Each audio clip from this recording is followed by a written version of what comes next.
Mais uma semana e mais um cenário. Vamos ver quando é que eu consigo arrumar um definitivo. Bom, essa semana aconteceu bastante coisa nos mercados. A gente vai falar um pouquinho sobre o Mercado Livre, vamos também falar sobre como anda o mercado americano referente ao setor imobiliário e também sobre a visita ao Egito no COP27. A gente vai ter algumas informações interessantes para lá. Meu nome é Ricardo, faço parte da Lariat e hoje a gente está aqui para falar sobre notícias do mercado financeiro, sobre finanças e também sobre economia. Então, segue a linha e a gente vai falar sobre esses assuntos.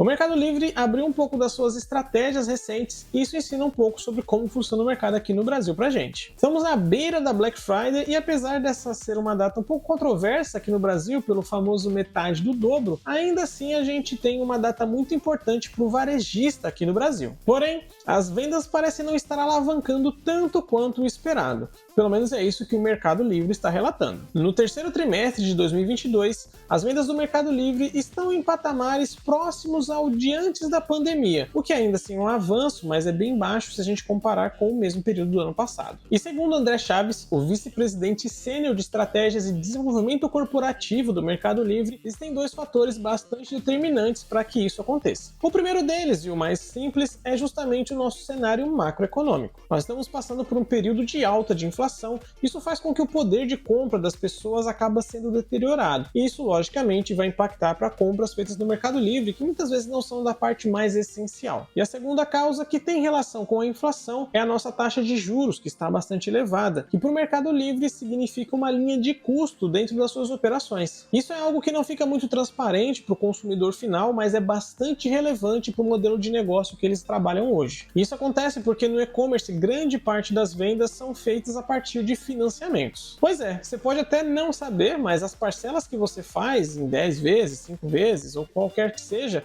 não deixam de ser um financiamento, apesar da gente usar esse nome mais para quando a gente vai comprar coisas grandes, como imóveis, carros e coisas assim. E para o Mercado Livre, boa parte desses financiamentos são realizados sem juros. Você paga até 3, 4, 10 vezes pagando o mesmo valor como se fizesse a compra cheia. E apesar disso ser muito bom para o lojista, que vai ter o mesmo valor sendo entregue para si, conseguindo manter o preço para o seu consumidor final, no Mercado Livre isso já gera um custo adicional. E isso não é tão interessante para eles. Mas já que a inflação e a taxa de juros estão totalmente fora do controle da empresa, como é que eles poderiam arrumar uma solução para isso? O que acontece é que o Mercado Livre decidiu atacar o problema de uma forma um pouco diferente, usando inteligência justamente no momento onde ele decide quanto ele consegue parcelar uma venda para os seus clientes. E com isso, ele consegue burlar um pouco essa lógica de aumentar o seu próprio custo sem repasse nenhum para os seus lojistas e com repasse pequeno para o consumidor final. Ele consegue ver o quanto vai ter de acréscimo no valor final do produto, caso ele queira parcelar em muito mais vezes. Então fica ligado se você gosta de fazer aquelas parcelas, as perder de vista, porque você pode estar pagando mais caro num produto que você poderia simplesmente juntar um dinheiro por um certo tempo e pagar ele sem esse acréscimo no valor. E o André Chaves ainda complementa dizendo que a empresa tem uma alta cultura de adaptação e gosta de estar pensando em diversos cenários para que eles possam mudar de acordo com o que o mercado demanda. Mas eu pergunto para você, achou inteligente essa estratégia ou acha que isso aí vai acabar gerando problemas para o Mercado Livre? Manda pra gente aqui nos comentários que a gente gosta de ouvir sua opinião também. E se você acompanha o nosso conteúdo e ainda não se inscreveu no nosso canal, considere fazer isso. Nós estamos semanalmente trazendo algumas notícias relacionadas a finanças, investimentos e economia e todo domingo tem um vídeo novo aqui para você. E se você também gosta de análises de empresas, saiba que nós fazemos também essa parte em outros vídeos que saem às quartas e em algumas lives que fazemos uma vez ao mês, na segunda-feira. Então fica atento aqui que tem bastante novidade se você gosta de entender mais sobre esse mercado.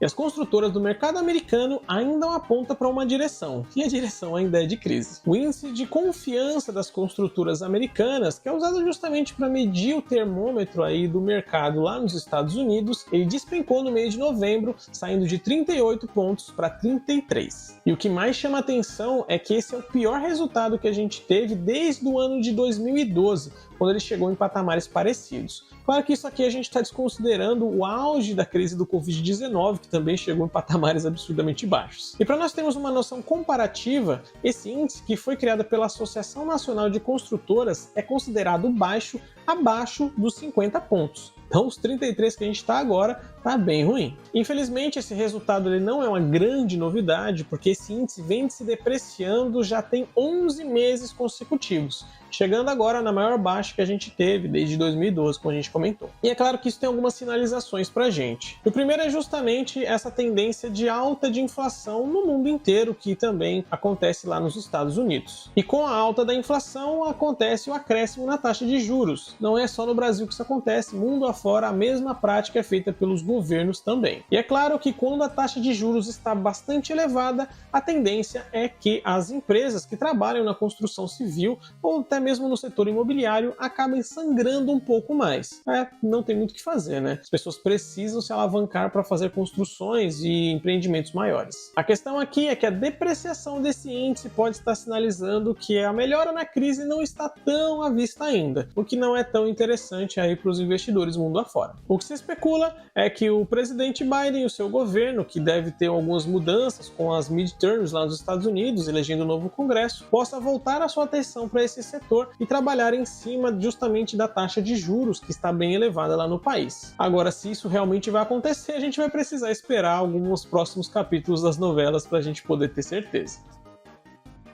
E a COP27 aconteceu alguns dias atrás, deixando polêmicas, mas também algumas oportunidades para quem está à vista delas. A reunião que colocou vários líderes mundiais para debater sobre o avanço nas medidas contra o aquecimento global aconteceu no Egito durante a última semana. E tiveram algumas falas do nosso próximo presidente que não agradaram tanto ao mercado, principalmente no que se diz respeito à responsabilidade fiscal, parece estar sendo bastante negligenciada nessa transição do nosso próximo governo. E aqui não é uma grande novidade, a gente já comentou bastante na semana passada, que essa transição de governo está sendo bastante calamitosa nesse sentido da responsabilidade fiscal. E como a proposta é subir os gastos acima do teto de gastos que nós já temos estipulado, isso gera bastante incerteza no mercado e, é claro, os investidores tendem a fugir de incertezas. Mas essa reunião também voltou ao assunto dos créditos de carbono, e isso, apesar de não ser tão bem conhecido, é uma oportunidade para investidores que estão atentos a essas causas. Para quem não está muito familiarizado com o assunto, os créditos de carbono funcionam como uma compensação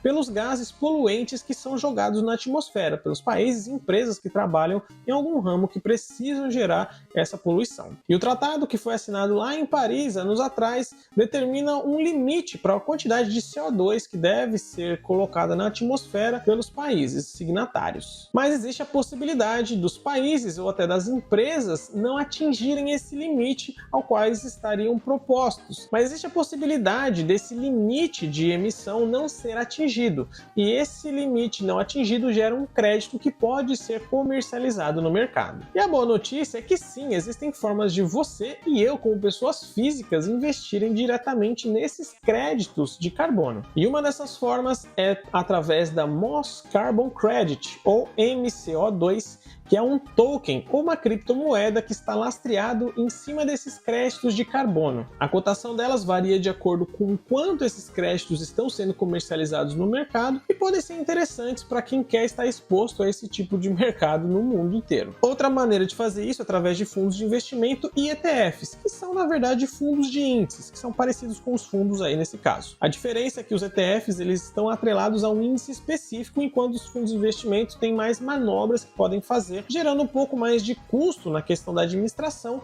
mas também sendo menos limitados. Isso gera oportunidades para quem gosta de diversificar os seus ativos, e uma vez que o mundo pode estar ficando cada vez mais tendencioso a olhar para essas questões ambientais e climáticas, isso pode ser uma oportunidade também de você e eu ganhar um dinheiro com isso. Lembrando que aqui não é nenhuma indicação de compra ou venda de ativos, é só para você entender um pouco mais sobre as possibilidades abertas com esses novos mercados. E vale aqui o lembrete de que o Brasil sempre teve os olhos muito voltados para ele no que diz respeito às questões ambientais e climáticas. Com o apontamento do novo governo estando mais alinhado com essas questões, tiveram até fundos que tinham cessado seus investimentos aqui no Brasil que voltaram a abrir investimentos para cá, justamente por conta dessa mudança possível no próximo governo. Mas eu deixo a pergunta para você: você acha que isso vinga realmente? Acha que é interessante investir nesse mercado?